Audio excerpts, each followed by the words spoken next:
ከገበያ የተሰረቀ አህያ በባለቤቱ በር ሲያልፍ ግቢ ውስጥ በመግባት አልወጣም በማለቱ አህያውን የሰረቀው ግለሰብ በቁጥጥር ስር ዋለ።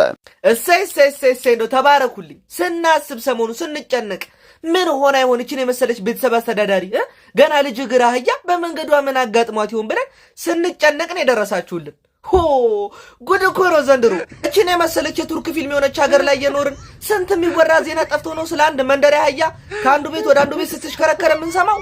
ጉድ እኮ ነው ወገን። እንዴ ቡና ላይና ዜና ላይ የሚወራውን እንኳን መለየት ከብዶናል። ሰሞኑን በጣም ብዙ የቴሌቪዥን ጣቢያዎችን እየታዘብኩኝ ነው። ከምር ነጭ በነጭ ሱፍ ያስለብሷቸውና ከነከረባታቸው የጉንፋን ከረሜላ አስመስሎ ያመጣቸውና የሚያስቀርቧቸው ዜና አጀብ የሚያሰኝ ነው። በቃ አሉባልታና ሐሜት ለመስማት ምን ቴሌቪዥን ያስከፈተኝ እንዴ?